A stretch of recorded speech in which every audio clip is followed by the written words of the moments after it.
Good morning, gang. Give me a wave if you can see me. Hey, hey. Can everyone hit mute, please? You should be automatically muted, but sometimes technology doesn't work perfectly. Let me get my mute button. Okay, great. Hi, gang. Okay, I love these calls. I see people I recognize. There are people here who are intensive right now. The people here are clients of mine I can see already. Morning, David. Morning, Bob. Hi, Ernest. Hi, Vaishnavi. I don't think you've missed one of these calls. Hey, Stephanie, I see you smiling. Great. And then there's people who I don't know, names I don't recognize. I love it. Okay. Okay. For those of you who don't know me, I'll do a quick intro.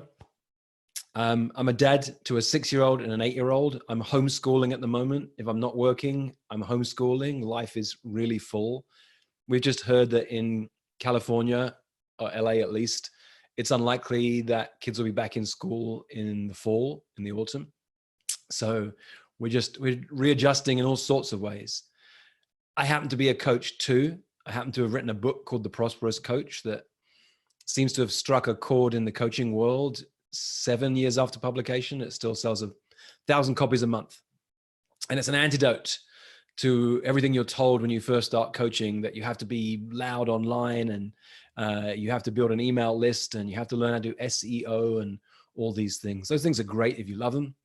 And if you don't, you can build a business one conversation at a time, one relationship at a time. And I've been talking about that and teaching about that for a decade now, because it's how I built my business. I used to be a high school teacher. By the way, being a high school teacher by background has absolutely no correlation with how good you'll be as a teacher to your own kids. It is really challenging teaching my 6-year-old and 8-year-old. I was working in the office yesterday, went out halfway through the day to relieve Monique so I could be with the kids. And an hour in, my head was fuzzy. I was feeling exhausted, craving being back here, serving people, creating things. And so all that I'm about is, well, I was going to say one thing. It's actually two things. I wear a bracelet that I created for my clients a long time ago. It says serve and it says create. Oh, let me put myself on, where am I? What's it called? Spotlight video, so you can see me. Serve and create. The idea is you wake up every morning and you do one thing. You serve somebody as powerfully as you can, or you create something. And that's it. After that, you're done for the day. It's so tempting to keep going and going and moving and moving. Most of us left another job to come into coaching, another career to come into coaching. And we thought, finally, if I'm working for myself, there'll be so much freedom. Only to discover, let me put you on group view for a minute to ask this question. How many of you know this feeling? I was done with working for demanding bosses who wanted so much from me, to discover that the most demanding boss I'll ever work for is the one who sits in my chair and wears my shoes. This boss expects me to be answering emails at 3 o'clock in the morning. This boss goes to bed dreaming about work. This boss wakes up thinking about work. This boss never turns off the pressure. This boss feels guilty if he's not working. This boss feels guilty if he's with his kids that he should be working. And this boss feels terribly guilty if he or she ever takes time to have a massage, go for a walk, and take time off. Anyone know that boss? Yeah. One of the reasons we called the Facebook group that you must have come in to be on this call, Serve, Lead, Serve, is that whilst I'm all about service, there are some distinctions. Number one, serve yourself first. Take time for you. Really, you are the most important person in your business. If you don't take time for you to take care of you, you can't take care of others. If you're not sleeping well enough, not eating well enough, not moving your body enough, if you're not taking care to dream and to think and to relax and to play, then you can't be fully in service of other people. And I hear those words reflected back to myself because I need to hear them as much as anybody else does. Serve, lead, serve. Number two, lead. People are craving leadership at this moment in time. When there's a lot of uncertainty, people gravitate to leaders. And there are many ways to be a leader, but your job is to step into leadership, to not be afraid. Or let me rephrase that. It's okay to feel fear and go in the direction you need to go anyway. That takes courage. Not confidence. Confidence is a result. Confidence will come down the road. I don't care if you don't have confidence right now. Whatever you're about to do, you may not have confidence. You will need courage. And I have yet to meet someone who's on this journey, who's become a coach, who hasn't had courage in the past to do the things that they've done. So you know how to do scared. It's okay to feel scared and then take action anyway. Serve, lead, serve. But then after coming from a place of serving yourself first, stepping into leadership, taking the path of courage, then you're ready to serve other people. And that's where I am right now, ready to serve you. Time has flown. I saw it the other day. It said someone in the group had been in this Facebook group for 90 days. It feels like I set this up 2 weeks ago. Anyone else have this skewed view of time right now? Yeah, it's very strange.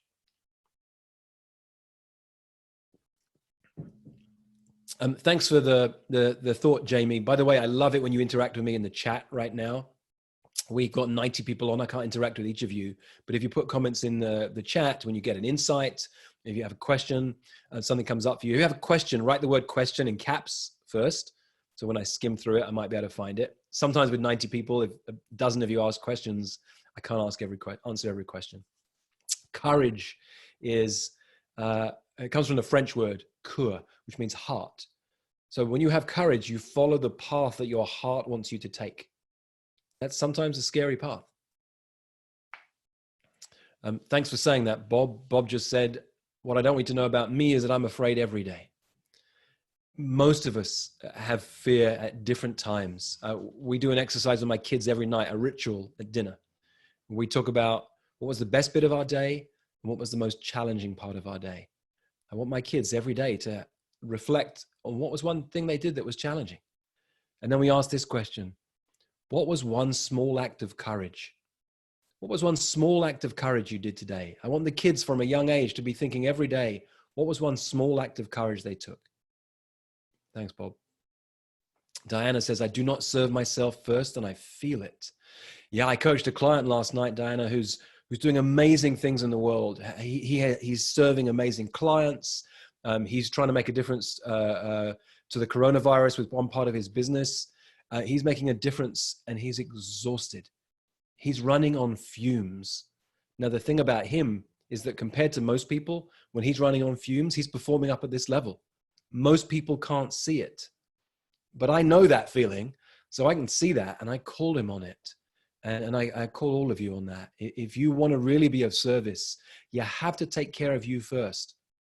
More now than ever before, because you've got to take care of your immune system at this moment in time, which means you need to eat better than you've ever eaten, move your body, and take care of you. You really do. It's very important. Okay, gang, let's do this. I would love to hear from you. What's one thing that's lighting your heart up right now? Nothing to do with work. Nothing to do with work. Be concise in the chat. One thing that makes your heart sing. I have a belief that the only reason we work is to live a great life. So in my team meetings, every week when we meet up, we start the team meeting by answering that question. What's one thing that you love right now? What's one thing you did that you had fun in right now? Every single week we start our calls, our team calls. You are not allowed to talk about something fun at work, something you accomplished at work. It's something fun in your life. It can be the tiniest thing. And one person at a time, they say, this was something I did that was fun, that lit my heart up, that has my heart sing right now. All of us at the same time, in this precise intonation, have to say this word, yippee! And every single time we all crack up laughing. I really believe that life and business is about having fun. And if you don't put fun first, it won't come later. There'll be no space for it. So I love seeing what you guys are up to and where you're having fun. Yeah, isn't it interesting, Vaishnavi? As much as it's overwhelming having family home right now, there's a blessing in it. I'm really appreciating the time with my kids, even though there are times when just go and watch TV. I don't care how many hours you've watched today. Go and watch some more TV. Pink champagne, Stephanie. I like it. Table tennis from Neha. And then Cordelia says, my youngest just taught herself mazes and word searches. Yeah, it is really fascinating watching our kids right now. All right, let's play. I asked in the Serve Lead Serve group, I said, I want to do this community coaching call, and I wanted to focus on your clients rather than you. It's a really powerful context for helping your clients in a way that will astonish them. Go 2 layers deep. Now, I knew with 2,000 people in that group, I couldn't answer every question. I couldn't serve every one of you.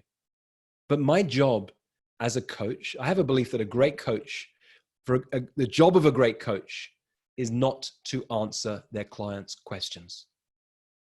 The job of a great coach is not to answer their clients' questions. It's to give them more powerful questions to live into. So whether or not I answer your question, that you're already thinking about 2 layers deep, not what are my clients' problems, but when they get on the call, say, let's not talk about you today. Tell me about your clients or your customers. Go 2 layers deep. Could be their family. Go 2 layers deep. That's a game-changing approach I found at this moment in time in particular, but I'm not going to let go of it down the road. It's astounded my clients when I serve 2 layers deep. So I'd like to, a couple of questions resonated with me, and I wanted to bring a couple of people on. Let me see. Rajiv, I think your last name is Patwadan. Rajiv, are you here? Will you unmute if you're here, Rajiv? Yeah, I'm here. Just can you hear me? I can. So let's everyone, will you guys put yourselves on speaker view? I'm going to turn myself off spotlight. Rajiv, say something again. Yeah, I'm here. Nice to see you, Rich. Nice to see you too. I'm going to just mute everyone else. Okay. Magda must have kids with her. So Rajiv, tell me, where in the world are you right now? Oh, you have to unmute again, Rajiv, because I hit mute all. I'm in Hamburg, Germany right now, doing home office with my wife and 2 children. Ah, me too.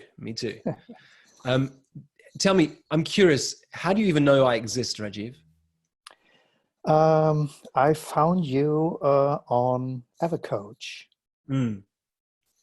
Nice. So a few years ago when my book came out, Vishen Lakhiani, who runs a company called Mind Valley, it's a $40 million company based, really an internet marketing company based on sharing great resources with people. He reached out to me and he said, hey, read your book, love it, like to share your stuff with an audience. And I said, Vishen, hang on. You're this big internet marketing company. I just want to check you understand. My book is based on the premise that coaches don't need to use internet marketing to build a thriving practice. They can build it one conversation at a time. And he said, yes, it's counterintuitive, and that's why I liked it. And we've partnered with Mind Valley ever since and created a few programs with them. I was terrified when they first asked me to teach on camera. And I told them I was a coach, so I would never look in the eyes of the camera. I'd always be coaching somebody here. And he thought that was really unique and different. I didn't tell him it's because I was terrified of looking into the camera. So now you're here. I saw the question that you wrote to me last night and the context you gave me. But whenever I work with a client, even if they send me an email the night before, the moment we're on the call, I say, you know what? Life changes fast sometimes. What you asked me yesterday and what's present today could be very different. What would make this a really valuable conversation, Rajiv? Oh, I dreaded this question. Well, actually, I think still it's just the same questions I asked yesterday, because I actually stalk you on the internet right now. I love your group, and I believe in all what you're saying. And to serve other people, I think, is the most important thing at the moment. And would help. So let me pause you for a second. Yeah. For the sake of time, I might interrupt you a little bit more than if I was coaching you a one-on-one. First of all, I want everyone to check in and hear those words. Rajiv said he stalked me online. I hear those words commonly. I hear them a lot, and people always have a smile on their face when they say it. 15 years ago, I was a high school teacher. I'd never written an article about coaching. I didn't have a blog. I didn't have a website. I'd never made a video in my life. I was terrified of sharing anything with the world. And I began to. Path of courage, right? You don't need to know how, you don't know, it's okay to feel afraid. I began to share stuff online. If you look back, some of you guys who follow my newsletter, or you go on my website, look at my blog, I've written a few articles recently that share my story around writing, making videos, creating a website. I dug up online my first ever website. It's only text, there's no photos. I was terrified of putting my face online. The only testimonial on my first ever website is from a man called Peter D. And he says what an impact I had on him personally. It's a true testimonial, but what it doesn't say is Peter D's last name, because Peter D is Peter D. Litvin. It's my brother. And so it's okay to be in this place of being new to coaching. I really encourage you to go back to my website and my blog and read some of those articles. So Rajiv has stalked me because I now, 15 years later, have a body of work, because I started writing and I didn't stop. And if I ever found one of my first articles, I'd probably be mortified. If I ever found my first video, and I did recently, there's an article I put up where I shared a video that Monique and I made about 14 years ago when she wanted to be on The Amazing Race, the TV show. And we did this little video and we put it out, and I barely say a word. I'm terrified of being on camera. And I shared it with people to show them the journey. So I wanted to touch on that because you say you stalked me. I now have a body of work. And for all of you, I encourage you to think about this idea of a body of work.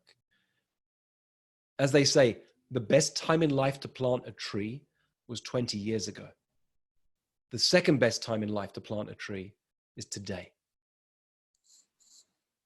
Now, Rajiv, I wanted to catch that because it's important. I'm teaching as well as coaching today. Tell me about one person in your community that I can support right now, one of your clients that I can support. Let's put our combined attention on one of your people.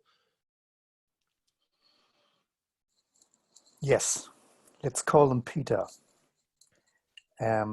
He's a vice president of a large enterprise, and he's an engineer by heart, I would say. Now he's a manager, and he's well off financially, and but what he really wants to do is other stuff. He would like to leave the company. He would like to go into hydrogen storage. I don't understand what he's talking about, but he says it's good for humanity. And he's in this classic dilemma of sitting in the golden cage with perks, having lots of money and great income, but not being satisfied. And right now, in these days of lockdown, he told me that he's afraid and dreads the time when he has to go back to his company, because he feels very well at home, sitting in his own office. I think a lot of people are feeling this right now. I think that there's going to be a big shift in the corporate world because of this in the years to come, actually. It's a great catch. So let me tell you a story for a second and see how this lands. Often I teach through story because I'm less interested in telling my client what the insight should be than seeing what the insight they get is. So Peter D, my brother, who I just mentioned, over the years, I've coached my brother. Now, he's my brother, so it's always been a bit more casual. Only once have I been able to get him clear that this is a full-on coaching conversation. Turn off all the distractions, you and I together only. The rest of the time, we're just really riffing. And for years, he said to me, he wanted to make a difference in the world beyond his job. He's in finance, lives out in the Middle East, a consultant these days. And I'd coach him and I'd see his desire, and then he'd say what he wanted to do, and he'd get to an insight. And then weeks or months or years later, he'd call me again and say, hey, I still haven't done anything. Can you help me? And I'd help him a little bit, but I made the mistake each time of trying to coach my brother without creating really clear guidelines of what this should be. I'm human. He's my brother. I love him. But that's the trouble when we love someone too much. The gift you can have as a coach is the distinction I call, I care so much that I don't care. I care so much that I don't care. I care so much about you that I'm not going to do it for you. I care so much about you that you have to want this more than I do. I care so much about you that this is your journey. I'll ask you questions, then you've got to go and do the work. I care so much that I don't care. I could see there was a little insight moment there for you. What landed for you just then? Yeah, not being too friendly with the other person, about which I care, of course, because there's always this problem that you want to help them, you want to take care of them, but at the same time you don't want to be unfriendly and stuff like that. And so that So this landed is a me. powerful distinction, Rajiv. You can actually use this as a distinction with your clients. Let me tell you about an approach that I have to coaching before we begin, or at the start. I call this distinction, I care so much that I don't care. Now, that's not I don't care. It's I care so much that I don't care. Mm-hmm. Then you can say, because I know that all the people around you who love you are going to try to keep you safe. Have you ever tried taking a risk in your life? He's got it already, you guys. You ever tried taking a risk in your life? Ask your family and friends. They'll all say, oh, that's a bit risky. Are you sure you want to do that? That's not a good idea. I would not be in this place I am today if I'd listened to the guidance of the people who love me the most. The gift we have as a coach is that I don't love you. I mean, underneath it, I love you, but I don't love you in the way your friends and family do. I care so much that I don't care. So with my brother, I got in this trap for a while. If I love him, I want to help him. He says he wants this, so I want to help him because I love him. And over time, I caught myself and I realized that's not my job. If he wants to talk to me, I'll answer his questions. I'll give him insights about how he could make this happen, but I'm going to step back and step back. And I would say it was about 8 to 10 years after he first started telling me his dream that he came to me one day and said, hey, you know what I've done? I've got together 10 people who I really admire to create this little, it's not even an organization, it's just like a meeting where we get together and talk about the difference we want to make in the world. They've now raised thousands and thousands of dollars to help people in poor communities around the world. It took 10 years from that dream to become a reality. The way I put it is, I'm not an accountability coach. Even if he had hired me and said, I want to make this happen, I would not be calling up each week saying, come on, son, what you done? Have you taken action yet? Let me hear what you've done. It's not the game I play. The way I look at it is, if you say that you want something and you need accountability, then you're not dreaming big enough. We're going to find a dream that is so damn powerful that nothing will stop you. A dream where you put a stake in the ground and you say, I'm doing this no matter what. And some of you have heard this story I've told before, but I want to tell it again. I got a call a few years ago from a stranger. One of those moments, Rajiv, when I picked up the phone and I answered the phone. You don't do it much these days, but I don't know this number. He said, Rich, you don't know me, but I've heard about you. I'm taking this group of high-level coaches to Liberia in West Africa. We're going to train local teachers. We're going to run an empowerment event. We're going to take water, clean water filtration systems to villages that have never had clean water in their lives. We're going to go and work with a young group of girls who are literally prostitutes at 8, 10, 12 years old, who've been taken into a school, and we're going to help these kids. And I wondered if that's something that would be interesting. He didn't have to say any, I was in my body. I was fully in before he finished speaking. I didn't know who he was. I'd never met him before. I hadn't heard about him. But it turns out I lived and taught in Africa for 2 years when I was in my 20s, traveled a lot. I have a passion for things in Africa. I have a passion for education. I was a teacher for 15 years. Everything he said resonated. Except then, Rajiv, I had to go in and tell my wife, oh, hey, honey, I know we've just had our second son, but I'm about to go to Liberia, one of the poorest countries on the planet. And I know they've had an outbreak of Ebola. It was just before the Ebola crisis, but I don't think maybe it will be serious. I think it'll be fine. How was I to know? And I had to enroll my wife that I was going to go at this moment in time. I then had to enroll coaches. I had to take 10 coaches with me on my team. There were going to be 4 leaders, and each of us would have a coach, 10 people on our team. And I had to enroll them, and they had to invest 5 to 10 grand each to fly out there and raise money for fundraising as well. I enrolled the 10 people on my team, and then this guy came to me and said, Rich, it's not going to happen. I'm really sorry. The other 3 leaders can't manage to enroll the 10 people like you've done. And you know what I said, Rajiv? I said, this is happening no matter what. And I went and enrolled everybody else. This project happened because I said it would happen. I made this happen. Anything that was ever created in life, Rajiv, happened because somebody said it will happen and they created it. And I said, this will happen no matter what. And I didn't know if it would happen. All I knew is I know how to enroll people. This was the hardest enrollment I've ever done. I've enrolled $100,000 clients, but it was harder to enroll people to go and change their life, to spend a week in one of the poorest countries on the planet. But I did it, and it happened because I was on a mission that no one would stop me.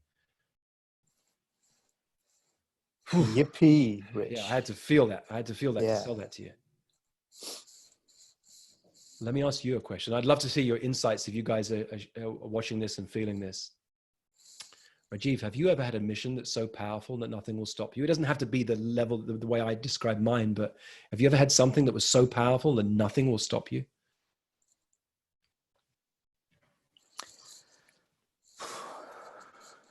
Yes, various, I think. The biggest event was probably when my first daughter was born, and I had to donate half of my liver to her. And my wife wasn't so happy about it, because she said, we are going to have more than one child, and I don't know if you really want to take that risk. But after talking to the doctors, it was clear that I have to do it. And she's nice and pretty now. Yeah.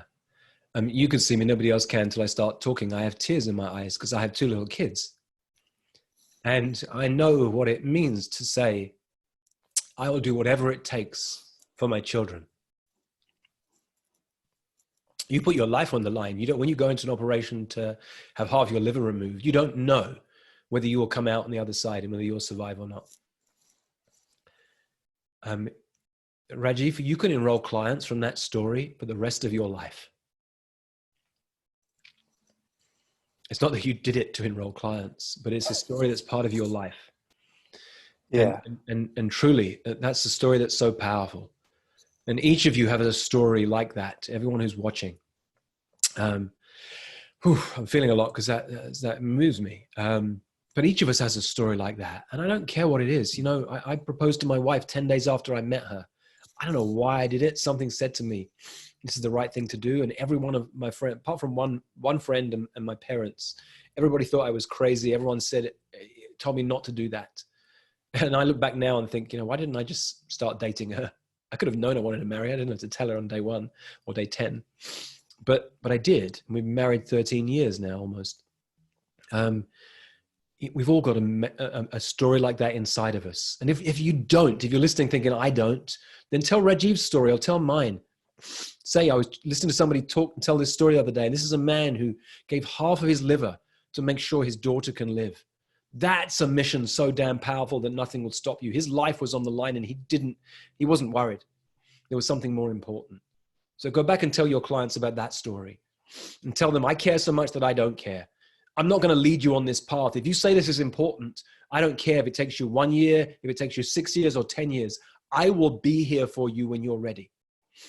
But Rajiv, I don't know how old your kids are, but if you talk to anyone about having children, the truth is you'll never be ready. You'll never be ready to have kids.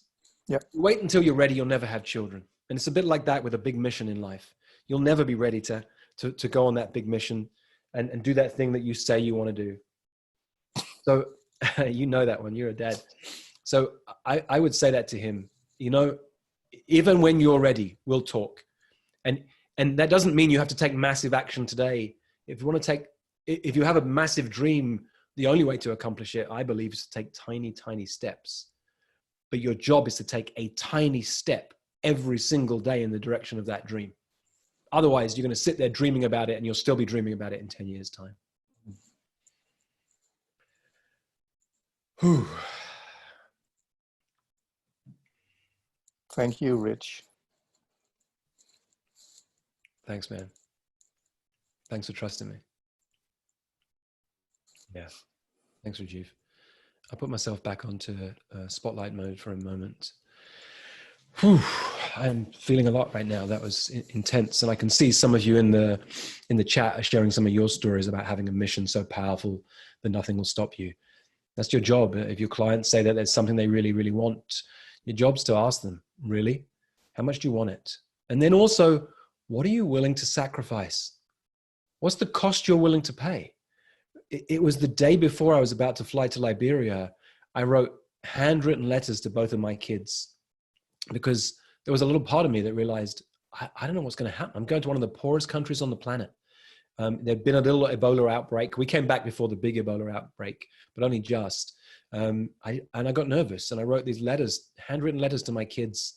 Where's there a mission that's so powerful that nothing will stop you? Share those stories with your clients and draw out of them what needs to happen. Will just shared in the chat, walked 2,650 miles from Mexico to Canada, 30 miles a day for 90 days almost. I got a client who runs ultra marathons up and down mountains. You know, the only way you accomplish something as big as that is you do it one step at a time, literally one step at a time. That's all you got. That's all you have to think is one step. Can I make the next step? And now the next, and now the next. Whew, I am feeling a lot. That was intense. That willingness of yours to go there with your clients is what allows you to have a big difference. Tony, let me speak to you next. Tony Shafar. Hey, Tony, will you come on? Hi. Hey, Tony. Rajiv, will you mute yourself again, please? Thanks. You are. That's great. And Tony, say something one more time. I want to see you. I can't see you right now. Yeah, hello. You see me? Okay, great. Yeah. Thanks. Hey, man. What was one insight you got from anything that's happened so far? Yeah, I mean, it's all pretty powerful. I mean, that thing about, sharing your dream and what's your story. And it's something that I've done a bit. I mean, my background it's been in the corporate world. I've been a finance director for some large marketing agency, and I've always had a very conventional career where I studied, I became a qualified accountant, and I progressed up through the corporate ladder. And about sort of just under 2 years ago, my dad unfortunately passed away. And for me, and I was pretty close to my dad, and he'd been ill for quite a while, but it made me really think, this is his life's gone. He's come to the end of his life. I'm sort of early, I was 43 at the time. And I thought, in 25 years, my career will be finished. So there'll be a big part of my life that will be gone. And for me, it was very much about, well, I want to be doing something that I want to be doing. I want to be doing something that I'm passionate about. And I don't want to just, someone mentioned sort of words, golden handcuffs before. I had a pretty well-paid job, and I had good prospects and good potential. I worked for a large company, but it wasn't, the passion had gone. It wasn't about making the money. It wasn't about progressing up the career ladder. I didn't want that next job. I wanted to do something that I wanted to do. And when my dad passed away, it made me reflect and think, actually, what do I really want to do? Forget the money. I've got 3 relatively young children, and I'm the significant breadwinner in my family. Unfortunately, I've got quite a few savings, so I was able to sort of take a bit of a view that actually I can afford not to be earning a decent amount of money for a period of time. Unfortunately, my wife was quite supportive of that, but I just took the view, actually, what's the worst that can happen? And even if I run out of money, I can go back to the conventional finance career. But I wanted to do that, and it became a real, I'd always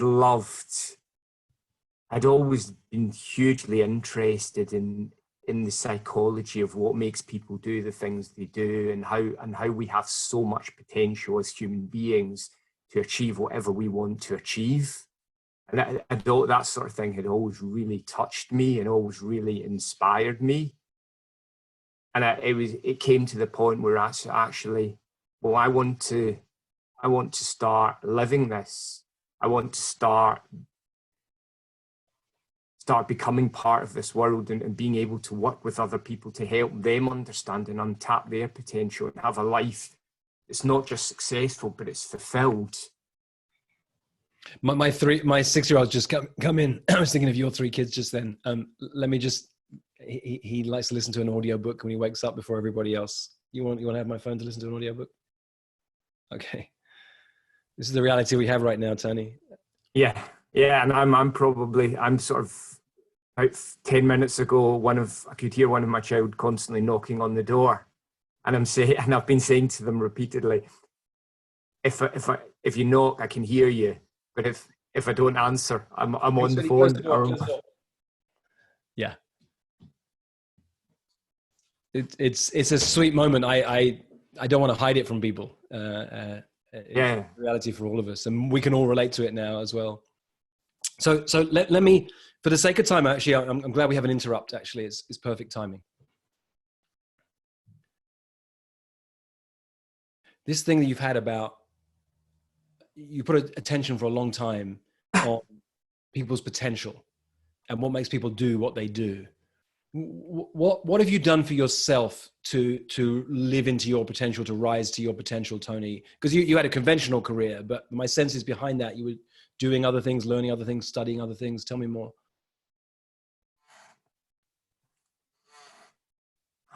I think I've always had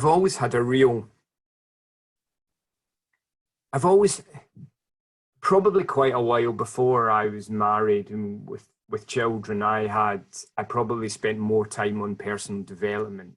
But then my career really progressed and it became very much the real focus of anything that I was doing. And actually the opportunity to do any of this personal development and study the more coaching aspect from my own personal perspective took a real backseat for years, because I was on this hamster wheel.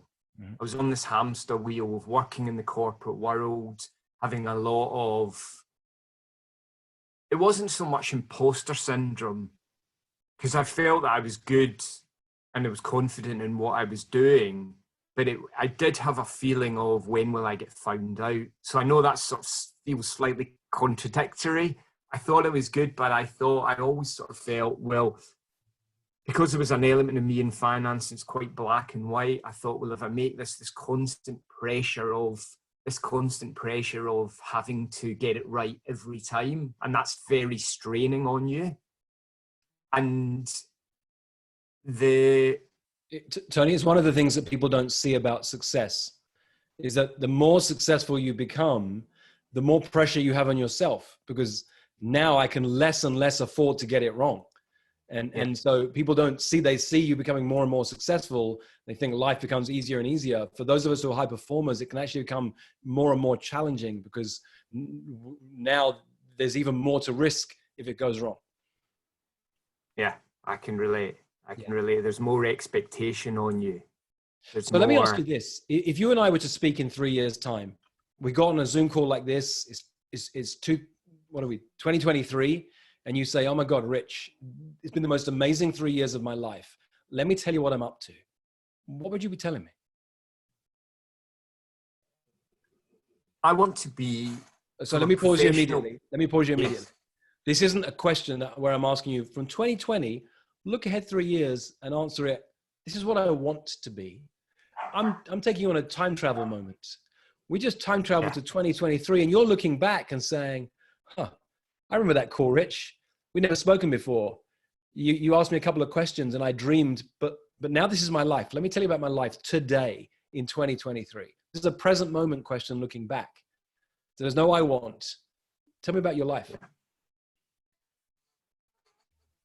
In a professional capacity, I'm coaching high performers, and I'm coaching them very much around mindset. and a lot of what you talk about are real deep coaching, taking them, listening to them like they've never been listened to them before, giving them really, really good insights that are transformational in their lives, making them successful, but making them really fulfilled, making them really understand and self-aware about why they are doing and doing what they want to be doing for themselves, not being subjected to a life of what everyone else expects of them.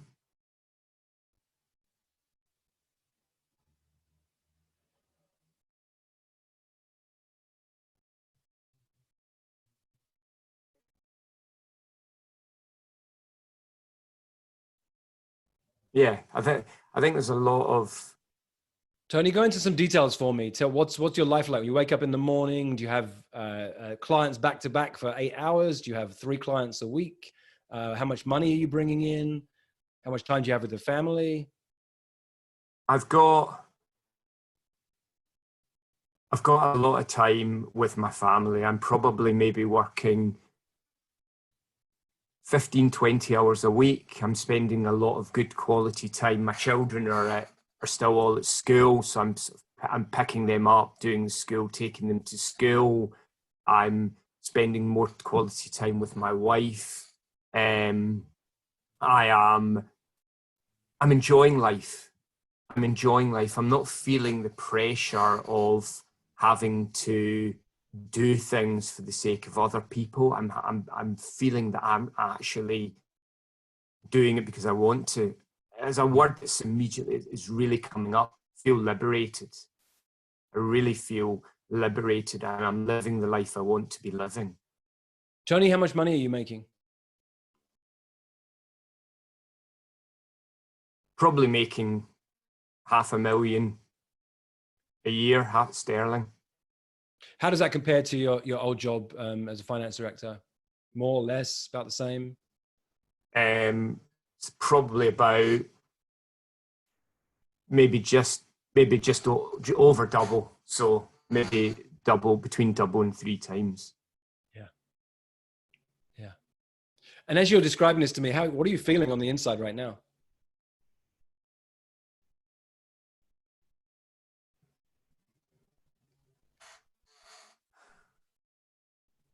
I'm feeling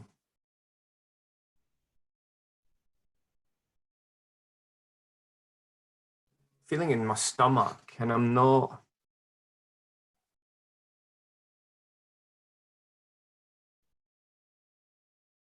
There's a nervousness about it. And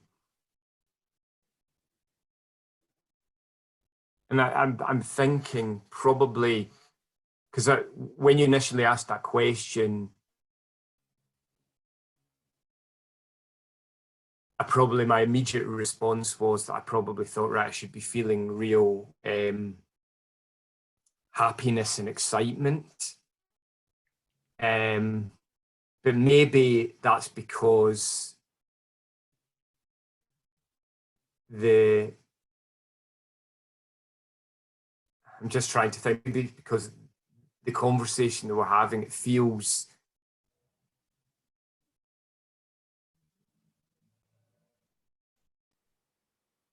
to really think about it and really go deep on it. I probably would be thinking more and more to actually have that real feeling of what it feels like.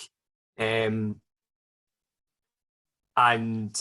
Tony, I think there's you're getting a little bit in your head right now. Let me pull you back out for a second.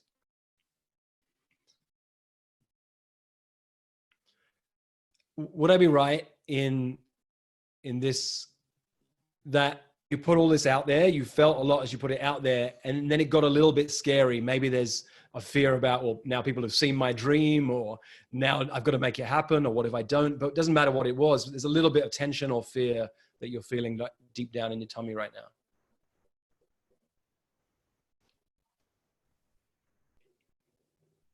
Possibly. Yeah, I mean, it might be Also, I think there's an element of me being subconscious that I'm in the spotlight and a camera with 100 people that I don't know as well. Yeah. Yeah. You're feeling what we called a vulnerability hangover already. Like, oh my God, are people going to judge me? What are they thinking of me? And also what I call a possibility hangover, which is when you put a great idea out into the world and other people witness you. Because then this thought of, what if I don't make it happen? Will they judge me? What will they think of me? Are they going to ask me, trying to hold me accountable? Let all that go. It's just you and me, right? Then maybe there's some people watching, maybe not, but it's just you and me. And I got really clear what's important to you in this conversation. Look, one of the greatest tragedies there is right now is success without fulfillment. You know this. My dad passed away 5 years ago. Your dad passed away 2 years ago. Seeing people leave this planet, knowing that they may have had all sorts of successes or awards or acknowledgements, but on the inside, they didn't feel fulfilled. That's a tragedy. And there are two ways you can help with that. One is you make sure that you live a life where fulfillment comes before success.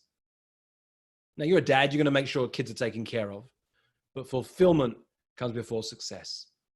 And then if you step into coaching, you can help others do the same.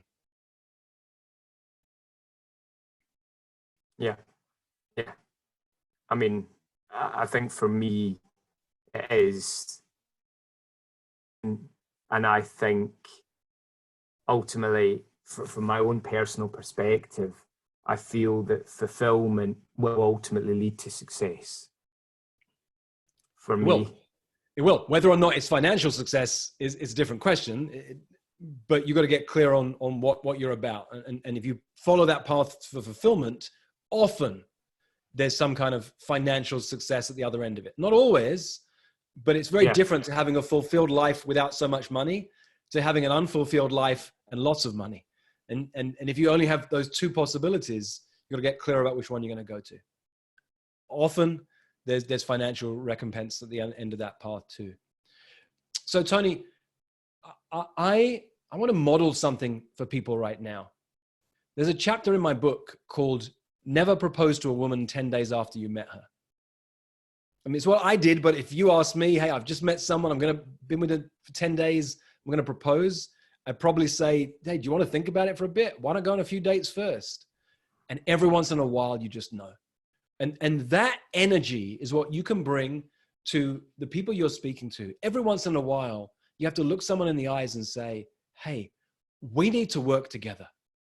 So I'm going to say this to you right now, because I feel it. And whilst it's a little bit artificial and other people are watching us, I don't want to hold this back because it's not often I can model this in front of people. So I want you to know I'm not attached. You and I might never work together. We don't need to. But everything you just described is what I do. I help high-level leaders who've been executives and entrepreneurs, very successful in another world, who make a lot of money right now. 200 grand a year plus is what you're making.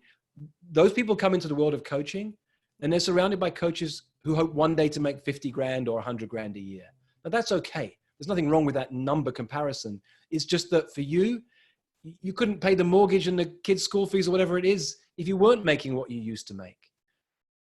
That's what I have a track record in doing, helping people fly in the world of coaching.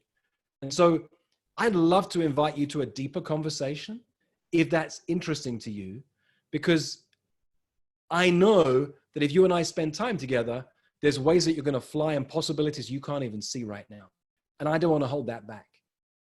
So I'm going to do two things right now. I'm going to step out of being rich and be a teacher for a second to everybody else. And then I'll come back into this and we can finish this piece. So as I step out, for everyone, I'm talking to everyone else in this moment, not to Tony. This is a little bit strange.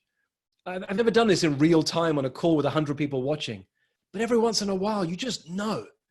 You just know. Bob, I can see your face on the screen right now.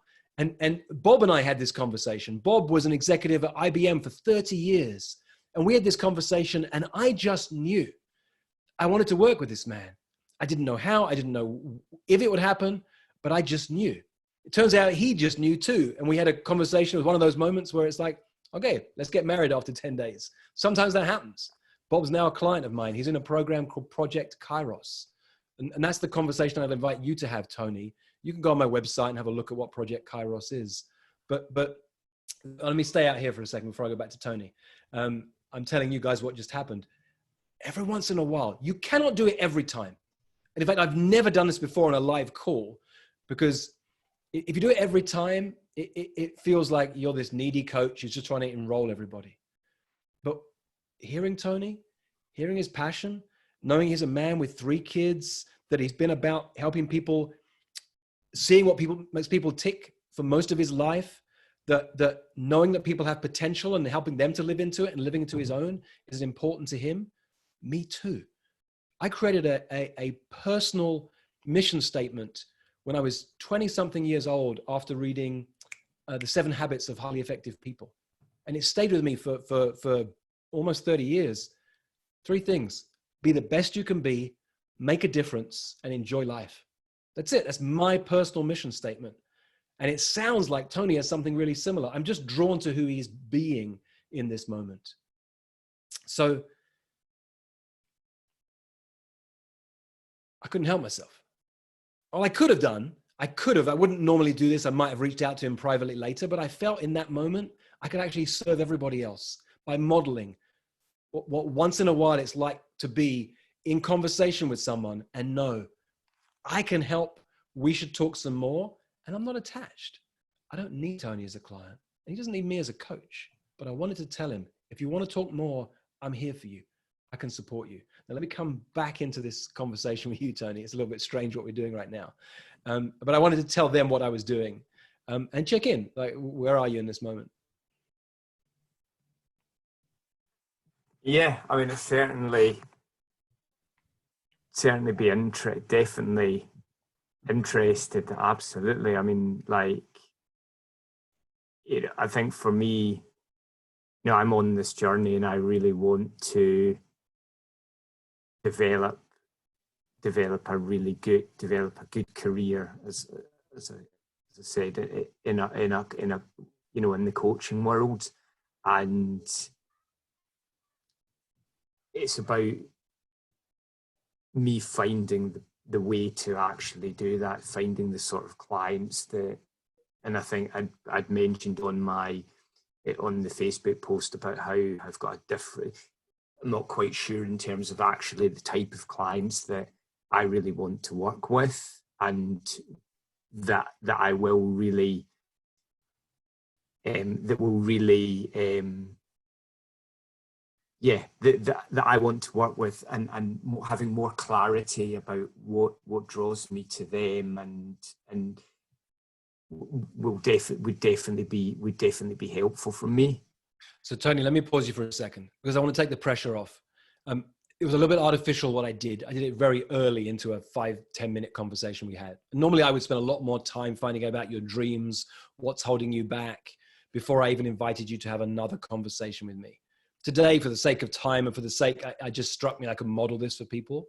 But I want to tell everyone else what I just heard. What I heard from Tony is, I didn't get a sense of, hell yes, let's talk more.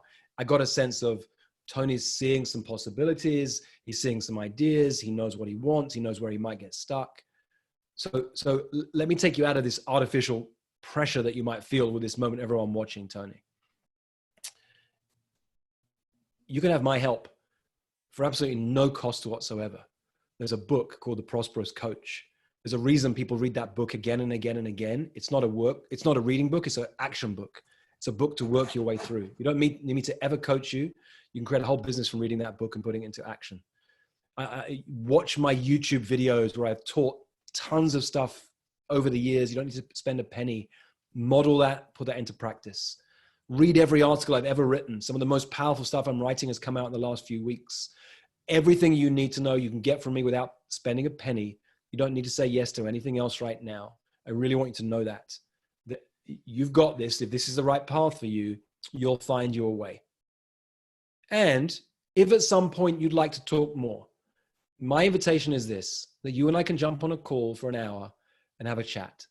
We'll have a chat and talk a bit more about where you want to go and what happens. That's all, no more than that.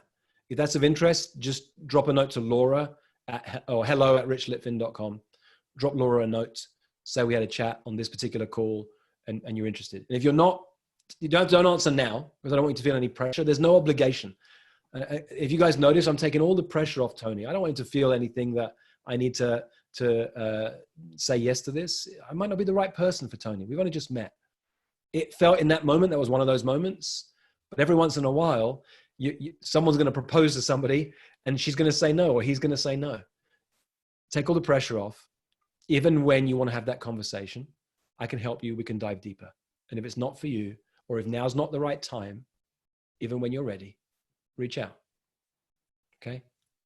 Yeah, I mean, I definitely would be, I know you said don't answer now, but I definitely would be interested. Absolutely, without question. And I've got the prosperous coach in front of me here. So let me just tell everyone else what I did just then. I took the pressure off you. If someone's not a hell yes, by taking the pressure off, most people are taught in sales to push deeper, to go deeper. I don't play that game. If Tony wasn't a hell yes in that moment, let me give him some space. And sounds like he might want to have a conversation. We'll see. So you know how to reach out to me, Tony, even when. Don't rush yourself. That could be in a week. It could be in a month. It could be in a year. And we'll see. And no, sorry. So just remind me what's the best way to. Okay, just reach out to hello@richlitvin.com. And over here, I believe in this man. He's been a finance director, doing all sorts of extraordinary things, working for a massive marketing agency. I read the note he wrote to me last night in the Facebook group. This is a man who's up to great stuff. I believe in you.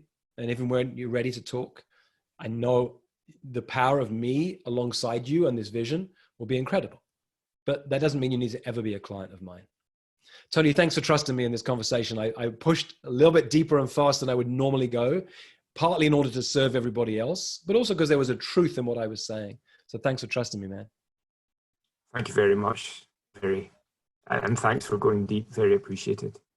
Thanks, Tony. Let me put myself on the spotlight again. I want to run 5 minutes late if one person on this call is willing to play with me right now. Amina, are you able to speak and able to share yourself on camera for 5 more minutes? So we're going to go over time for maybe 7 minutes. Are you okay to do that, Amina? And it's totally fine if you can't, but I wanted to see if you're there.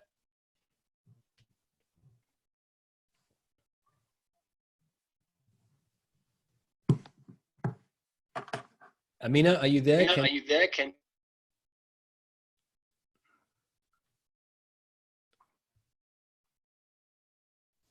Amina? So I've unmuted her. But let me mute her again. Okay, Amina, I'm gonna leave you for this moment unless you can come on in the next 60 seconds. I'll play with Amina another time. There's something I wanted to model for you guys and really serve Amina powerfully, but you may not be able to come on in this moment. All right. Thank you. What struck me on these calls is the power that I can bring is deep coaching. And Q&A is fun, but it doesn't give the depth of what I can do. And this we're in a coaching's an apprentice-based business. You've got to learn really deep. I mean, if you turn your camera on, I'll work with you for 5 minutes if you're up for it. It's an apprentice-based business, and so modeling deep coaching is the power that we can bring to this game. And that's what I'm going to do on these calls. Just keep modeling that deeper. I will start another AMA, another Ask Me Anything, in the Slack group. No, not Facebook group that we have. And you guys can ask me questions and I'll dive in and play with you a little bit on an Ask Me Anything. So I will dive deeper and deeper into coaching in this way. I'd love to hear an insight that any of you have in the chat, but I'm going to go for 5 more minutes. It's overtime, so some of you might have coaching calls to go to. But Amina, let's do this. I'll put you on speaker view. Okay, hi Amina. Can you unmute and say hi? Hello. Hey. Oh, why can I not see you? Oh, I've got to cancel spotlight. That's it. Say something, Amina. Hello. Hey. Nice to see you. You didn't know I was going to call on you, but nor did I until I saw your name pop up. Happens to begin with A, so it pops up on the top of my list here. I've known Amina for years. I've coached Amina, and I happen to be in a group on Facebook that you're in where I saw you asked a question about what should you charge for group coaching. Yes, that's right. And I was going to answer you there, and I saw you here, and I thought, oh, I can serve you here and really give value to lots of people at the same time. What's the question that you asked? And thanks for trusting me and diving straight in, Amina. You weren't expecting this, so. No. What did I ask? How? I don't remember exactly, but it was what should you charge? That's what I saw. Basically, Yeah. what should you charge for group coaching? Yeah. Yep. Yeah. And I watch people give you their answers. I watch people give you formulas like group coaching should be about 50% of one-on-one coaching, and about $1,000 a month feels right for group coaching. And they gave you all these formulas from them, but you suckered them because they don't know you like I know you. And I know how extraordinary you are. And what they were doing was falling into the answer of what do most coaches charge for group coaching? And what's the right way of doing it? And the reason I'm glad to be able to do this with you live in this moment is that I know something about you that most people don't know. And I'm going to do with Amina, really the single thing that I do with her, every time I coach her around, whatever question she asks, I come back to this same thing every time. What I do as a coach, you guys, is summed up in my purpose. And my purpose is that I help powerful people to remember how powerful they are. In fact, I did it with both the sessions before as I reflect on it. That's exactly what I did with each of those people I worked with. And I'm about to do this with Amina. So Amina is going to hate this, you guys. And it's how I'm going to answer that question about how much Amina should charge for group coaching. See, what I know about Amina is that she got her PhD at Cambridge University. She's a medical doctor by background. She spent over 20 years in high pressure, high challenge situations. She's worked in healthcare, academia, humanitarian medicine. She's worked in government. She's worked at the United Nations. She's worked at the World Health Organization and the Société Générale. Amina worked for Médecins Sans Frontières, Doctors Without Borders. She has done things that would scare most people, worked in dangerous settings. This is a powerful woman who's done incredible things. So it's not fair when Amina goes into a group of people who don't know her and says, well, what should I charge for group coaching? Because they're going to say, well, this is what most people would charge. And this is the formula for charging. Amina, it's okay if you're thinking, I hate you right now. It's the game I play. But I know you. I know who you are. And you're falling into that trap of like, what is coaching for most people? Coaching with you is about what do you want to charge? And you can make up any number. The bigger the number, the longer it will take to enroll clients. The bigger the number, the longer it might take for you to believe in it. But you could say a big number and things will shift and things will happen. It's not that you have to say a big number. The smaller the number, the easier it is to enroll. And for some of us right now, we just want to enroll a group program. And a lower price will make it really easy for people to say yes to you. But I really want you to know that it isn't about what's the formula. It's about, if you spend time with Amina, you're going to have someone who's been a high performer for years, someone who's done scary things for years, someone who's worked in academic settings, someone who's worked in healthcare settings, someone who's a high-level leader, a high-level coach. That's what you get if you spend time with Amina. And I'm never going to stop reminding you of that. And from that place, it doesn't matter what you charge. You can make up any number. I don't care if you have a program, it's $100 a month. It doesn't matter to me. It's just important to me that you remember how powerful you are. And that whatever game you're playing, here's what I promise you, Amina. There is one person on the planet that however you wake up that day, whether you're in doubt or insecurity, or you're on purpose, or you're overwhelmed by insecurity, there is one person on the planet who believes in you. I know there's more, but there's one I can promise you. I believe in you. I see you. I trust you. I know who you are. There's no pressure from that. I'm not attached to you charging big fees or small fees. I'm not attached to you, whatever you do. I just want you to know I believe in you, and I believe in you really deeply, and I see you. Gets me every time. Oh. Mm.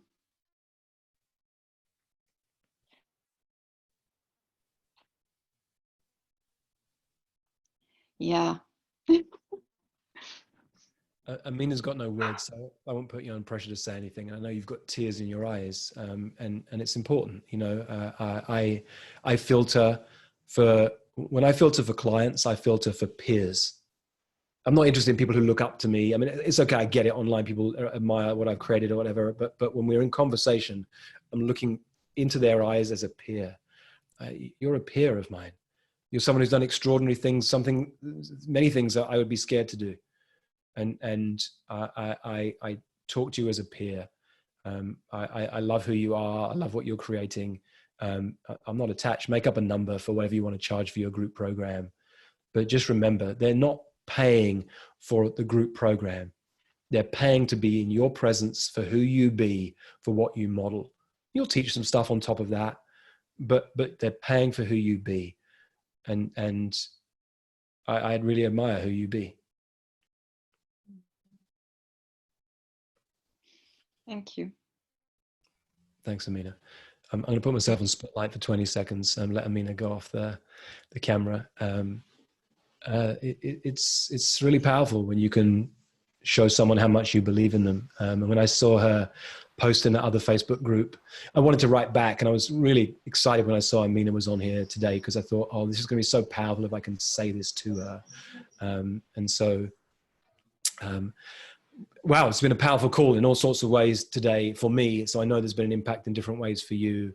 I'll put a post up in a moment in the Facebook group, and I'd love to hear your insights from this call. I'll do it a bit later on today when I get the video from Laura.